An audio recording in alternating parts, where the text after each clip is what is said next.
조국 전 법무장관의 딸 조민 씨가 지난 10일에 네. 불구속 기소가 됐지 않습니까? 네네. 그 기소 여부를 놓고 서울중앙지검이 상당히 고심을 했고 네.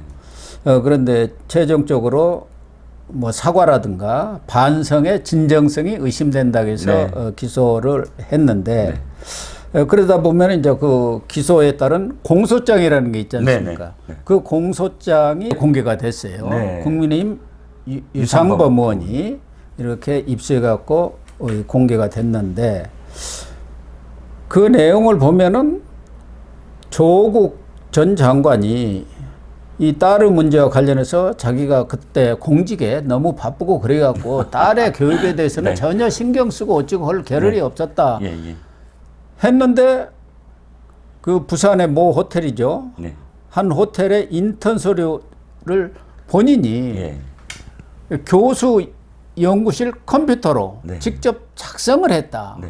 뭐 이렇게 얘기를 했지 않습니까? 네, 그렇습니다. 사실 지난 그 재판 정경심 재판에서 이 문제가 뭐 거론이 되고 있었지만 거론된 적도 있지만 다시 한번 또 리마인드 되는 어떤 상황이라서 또 말씀을 드리면 이겁니다.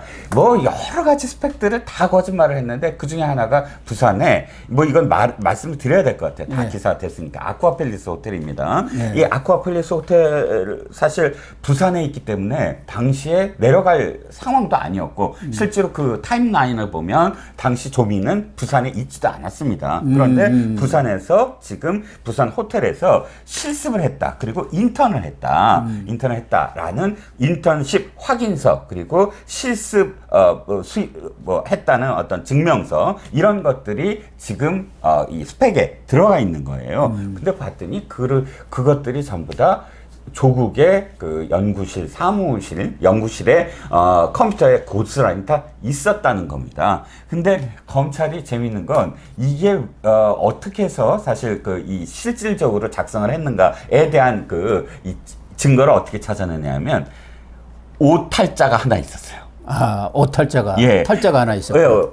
그러니까 맞춤법이 틀린 게, 그러니까 외래어 표기법이 틀린 게 하나 있었어요. 그러니까 아니 실제로 그 상호명이랑 다른 게 아쿠아 팰리스의 팰리스가 왜 그 PALACE 아닙니까? 네. 근데 원래 외래어 표기법은 A이기 때문에 에 발음 I가 맞습니다.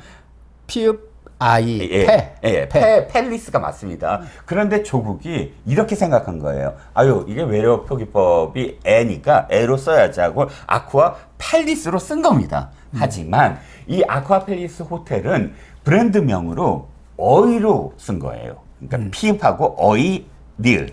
그러니까 조국은 외래어 표기법대로 피읍하고 아이로 쓴 거 아닙니까? 그렇죠. 근데 그 상호명은, 호텔은 예, 피읍하고 어이, 팰리스로 쓴 거 아니에요. 그렇죠. 그런데 이제 자기가 이게 맞겠지 하고 그렇죠. 컴퓨터로 작성할 때 팰리스로 한 거 아닙니까? 그렇죠. 퍼이가 아니고 파이로.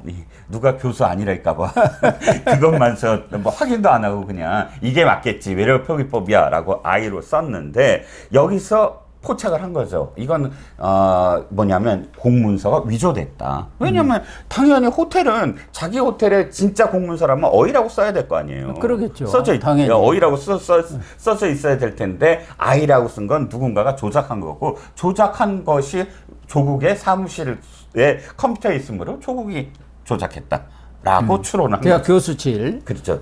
컴퓨터에 연구실 컴퓨터죠. 예. 거기에 그렇게 파일이 있었던 거 아니겠습니까? 그렇습니다. 그런데 그러면은 그쪽에 직인도 받고 그래야 할 텐데요. 그쪽하고는 잘 아는 사이였나요? 예, 그렇습니다. 자기가 만들어갔더라도 그 그걸 가지고 직인이 있어야 그게 뭐 수료증이라든가 뭐 실습증이라든가 뭐 이런 것에 효과가 있는 거 아니에요. 그래야 그렇죠. 인턴십을 했다 이걸 알 수 있는 거 아니에요. 예, 그래서 자기는 만들었지만 나리는 해달라고 부탁한 사람이 있었다는 겁니다. 즉, 이 조국하고 조국 가문하고 가까웠던 사람. 조국이 원래 또 부산 사람 아닙니까? 그렇죠. 부산 사람이니까 부산 웬만한 사람들도 다 알죠. 그리고 또 명사들이라든가 이런. 그리고 또 이 교육자 인양 무슨 학원, 운동학원. 네. 뭐, 이 운동학원을 이 집에서 또 계속 그 운영을 했기 때문에 이 타워, 아까 저기 이 아쿠아펠. 아쿠아펠리스 쪽 사람과 인연이 다 있었던 겁니다. 그래서 도장만 찍어줘. 내가 다 만들어 놓을게. 이런 상황이 돼버린 거죠. 참. 그래가지고 실습수료증을 마련해서 그것을 지금 부산대 의전원 네. 거기 서류에도 냈던 건가요? 이것은 1학년 때던데요. 네네. 1학년 때. 네. 있죠. 그러니까 일단 아, 생활기록부에 기록이 되나요? 생기부. 네. 생활기록부에 이러이러한 일을 했다라고 기록을 남기기 위해서 뭐 한 것이고요. 실질적으로 근데 이게 이 재판에서 정경심 재판에서 증인으로 나왔어요. 이 문제를 또 검찰이 물어봤습니다. 아쿠아펠리스 이 서류가 왜 당신 컴퓨터에 있습니까? 교수 연구실에. 그랬더니 이렇게 대답을 해요. 형사소송법 148조에 따르겠습니다. 이날 이 말을 엄청 많이 했어요. 148조가 뭡니까? 148조가 근친자의 형사 책임과 증언 거부, 즉 실제적으로 자신이나 혹은 자신의 친족, 근친의 유죄 판결을 받을 사실이 드러날 염려가 있는 증언을 거부할 수 있다라는 게 이 형사법에 있습니다. 일종의 묵비권이겠군요. 그렇죠.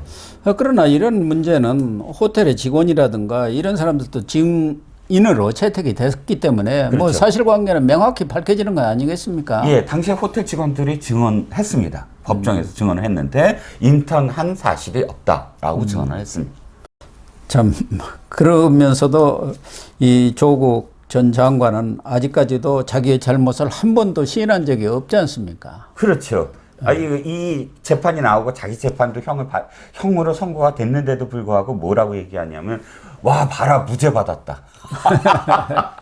무죄 받았다라는 게, 아니, 8가지의 혐의 중에 한 가지를 무죄를 받았는데, 그거를 예를 들어서, 나 다 무죄 받았다라는 식으로, 7대 스펙이 전부 허위라는 것이 판결로 나왔고요. 나왔지 않습니까? 네. 정경심 재판에서. 예. 그래서 4년형을 받은 거 아니에요. 예. 그래서 수감 중인데 그 7대 허위 스펙도 그동안 대충의 뭐 경과들은 나왔지만 크게 논란이 됐던 게 단국대 네. 의과학연구소에서 체험활동, 또 하나는 공주대 생명과학연구소에서 인턴 확인서, 네. 이런 것들 아닙니까? 네. 이런 부분도 이 자세히 나온 것 같아요. 네, 이번에 또 다시 나왔는데, 단국대 의과학연구소가 사실 그 진짜 박사들이나 정말 연구원들이 받아야 될 거거든요. 그 저자라는 건. 그러니까 그들은 이 저자, 몇 저자, 1저자냐, 뭐 3저자냐, 이것이 자신이 계속 활동하거나 뭐 교수직을 받거나 하는데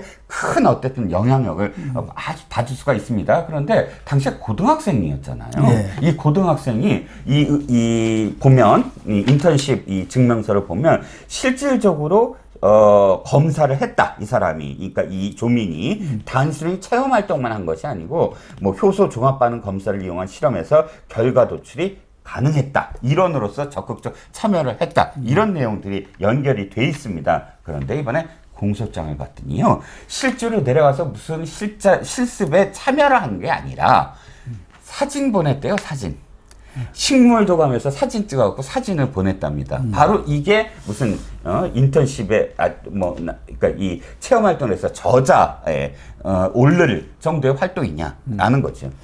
그러니까 공주대라든가 단국대 두 개의 체험 활동이라는 것은 가서 뭐 체험이라기보다는 참관 좀 하고 네. 그게 필요한 뭐 독후감이라든가 네네. 뭐 사진 보내고 뭐 이런 정도 아니었습니까? 그런데도 불구하고 예. 저희들이 봐도 이게 무슨 말인지를 모를 어려운 논문의 제1저자, 그렇죠. 또 뭐 제3저자 뭐 이렇게 등재가 된 것 아닙니까? 예. 아우, 참, 이게 지켜만 본 거 아니에요. 실제로 활동 하나 했네요. 물 갈아줬대요. 연구실 수초에 물을 갈아줬다. 아이고, 참. 물을 갈아주면 제일 저자가 될 수 있는. 근데 이런 내용들은 조국 전 장관은 물론이고 정경심 전 동양대 교수 그리고 조민 씨 본인들이 정말 다 아는 일들 아니겠습니까? 그렇습니다. 좀 부끄럽죠. 아니, 근데 부끄러워할 줄을 모르는 게 지금 문제이죠. 아들 좀 보십시오. 아들의 시험을, 자, 나는 지금부터 위에서부터 풀 테니까 당신은 좀 밑에서부터 풀어요. 해갖고 시험을 대신 봐주는 그런 행위를 했음에도 불구하고 김어준 등 유시민 등 이건 오픈 시험이었다, 오픈북이었다라는 식으로 호도를 하고 있지 않습니까?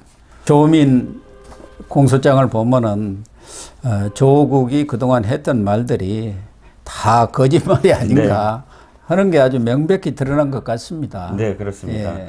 그나마 뭐 사회 활동, 공무가 바빠가지고 자식들, 자녀들 그런 교육은 챙기지 못하고 부인이 알아서 했다 뭐 이런 식으로 그동안 답변을 해왔던 것 같은데 그렇죠. 본인이 직접 작성했다는 게 아주 명백히 드러나는 거 아닙니까? 그러면은 이 조민이라든가 조국 부부가 서로 공모했다 그런 얘기가 되는 거 아니에요? 그 말을 했던 그 장면이 저는 똑똑히 기억이 납니다. 어떤 상황이었냐면 바로 법무부 장관 내정이 됐을 때 청문회가 소집이 안 되니까 기자들을 불러서 내가 이제 청문회를 대신하겠다 하고 기자들을 다 불러 모아갖고 기자회견을 하고 있었어요. 하루 종일 했지 않습니까? 예. 그러니까 기자들이 처음에는 좀 어리버리하다가 선수가 바뀝니다. 처음에 국회에서 했기 때문에 정치부 기자들이 질문하기 시작했어요. 근데 이 상황에 대해서 법적으로 정치부 기자들이 잘 모르잖아요. 모르죠.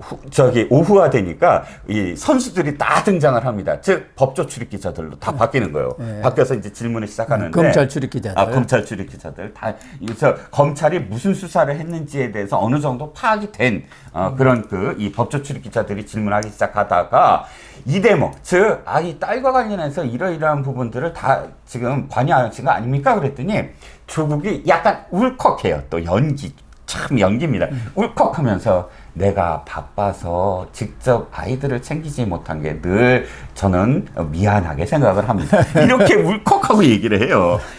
지금 생각해보면 그게 얼마나 연기입니까? 예, 그렇습니다.